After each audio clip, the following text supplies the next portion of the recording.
welcome back to Doctor Who's Crown Jewels. We're on Season 20, the season that started with Arc of Infinity and ended with the King's Demons. I'm not including the 5 Doctors. That's next week's video. So, Season 20, the anniversary season, they're gonna pull out all the stops. Season 10's the only good anniversary season. We've had 3 in the show's lifetime. We've had Season 10, Season 20, and Series 7 in the revived series, and Season 10's the only good one. In my opinion, I mean, if you disagree with me, feel free to spar in the comments below. More particularly about Season 20. Let's keep it topic specific, but I feel like you'd be hard-pressed to find anyone that really loves this season. I personally don't think we've ever had a really, terrible season, just seasons that haven't been for, me specifically. And I know a lot of people tend to agree with me on the seasons that aren't as good, and I would say this one is probably the weakest of Classic Who. It doesn't really give me much that I'd want to revisit this for. I mean, Arc of Infinity is just another Gallifrey story. Admittedly, it's a bit better than the last one we had, but it's not that good. King's Demons is worse. The best part about it is that it's mercifully short. It's just a bit... the Master's plan is a bit not great, and relies on people not knowing history to actually have stakes. Chameleon is a cool concept, though. I do admit that. Snake Dance is good. I will say Snake Dance is good, but nowhere near as good as Kinder.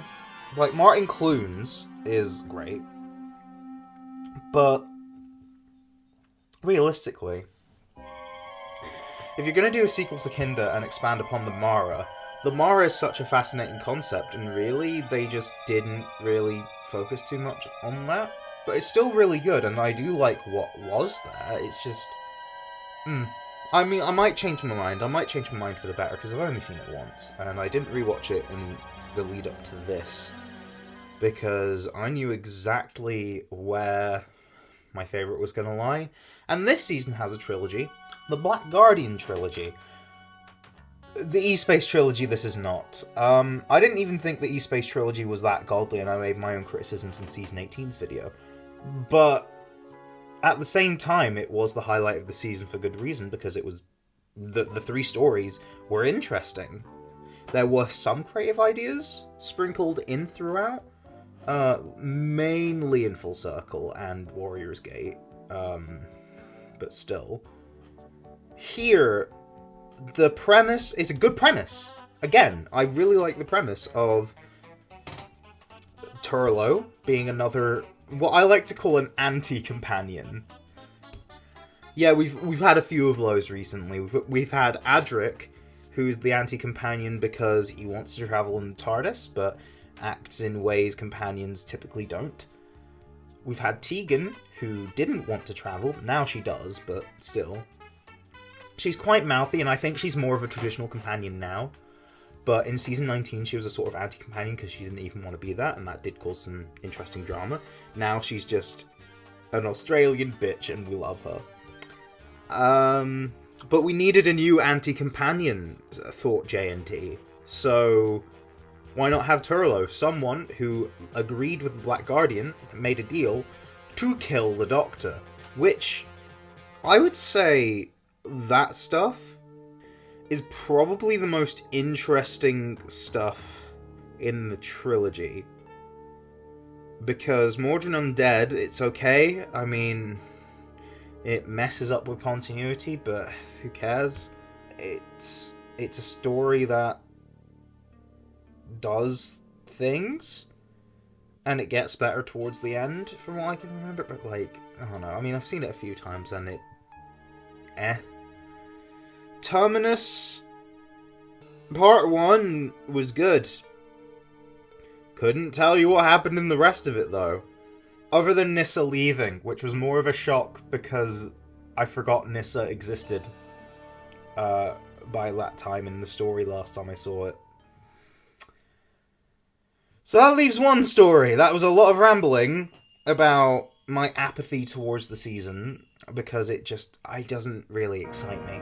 It doesn't really, like, the Fifth Doctor's era doesn't really have much in terms of thematic substance.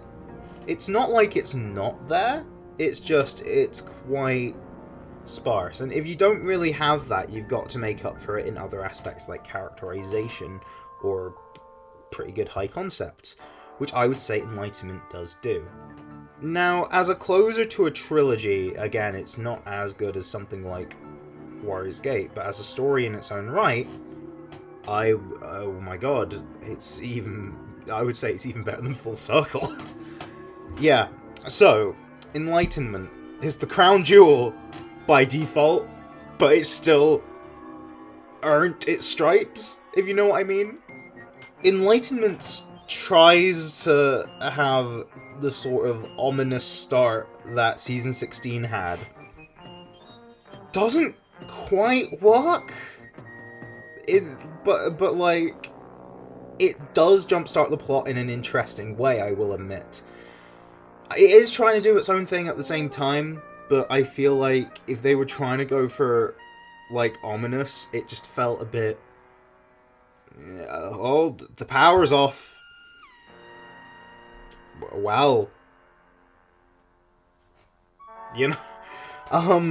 But the snippets of the White and Black Guardians we get at the start and at the end is really cool. I always find it quite interesting.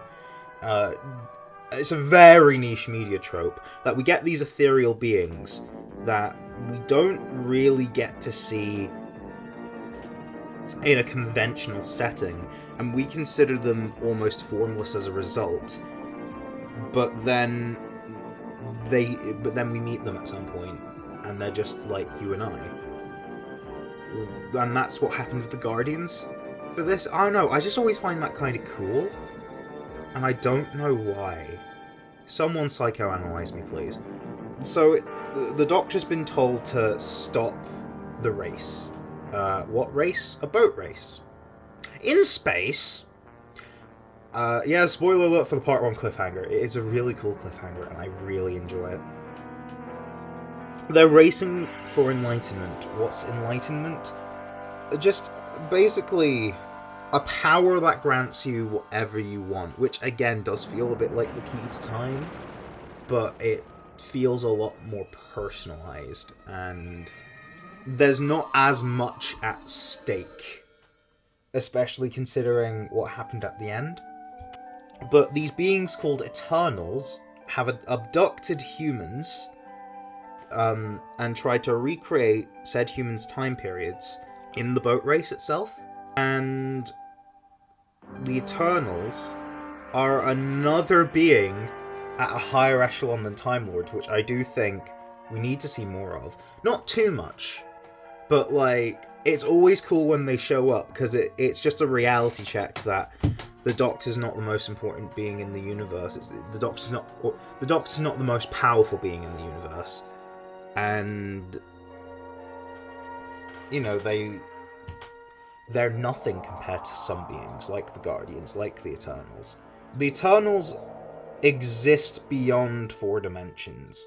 Although the TARDIS does end up travelling, crossing the 4th dimension, likely through crossing the 5th, none of the Doctor nor any of their companions ever really exist in the 5th dimension as beings. We all exist in the 4th. It's just most of us are quite restricted in said 4th dimension, but we're not as restricted in the 3rd. Give or take the laws of physics, but, that's taken as assumed.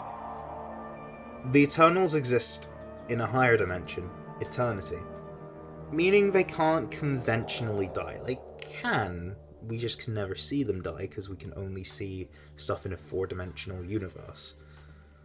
Because they truly exist beyond that, they cannot be seen to die. We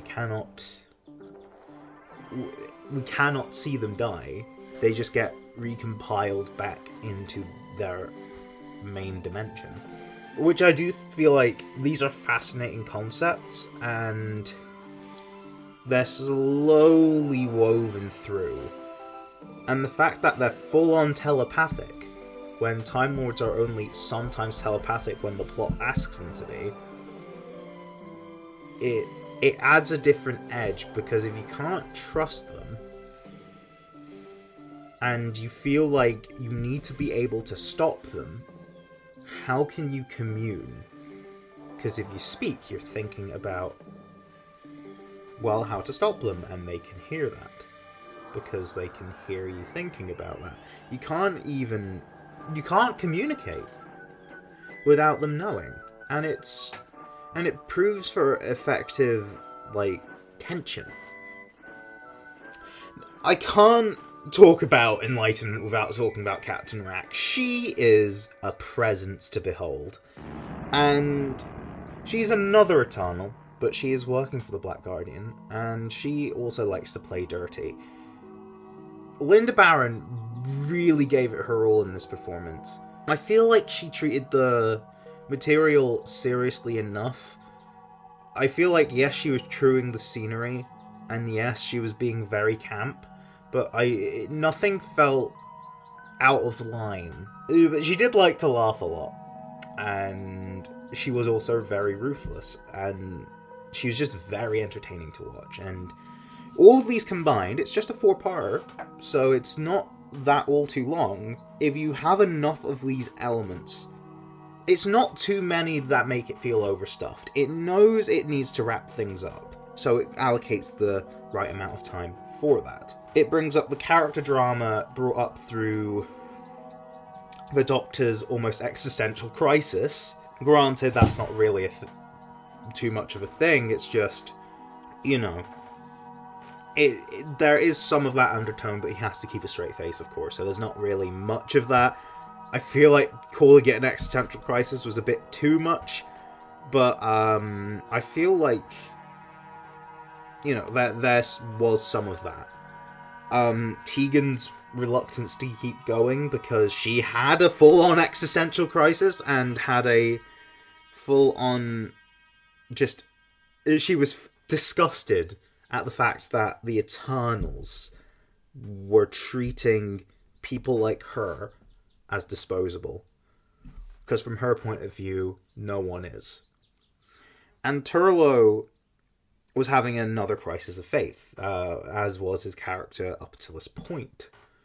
And I just feel like the character work, the overall conclusion to the arc, the high concept ideas, just all of that woven in, beautifully paced. I have not seen the 45-minute cut of it. I don't think they would be able to handle it that well. So my camera's about to die. What do you think of Enlightenment? What do you think of Season 20? I enjoy it, clearly, and I don't have anything else to say on it. So leave your thoughts in the comments below, and I'll see you next time where I talk about the 5 Doctors. See you then.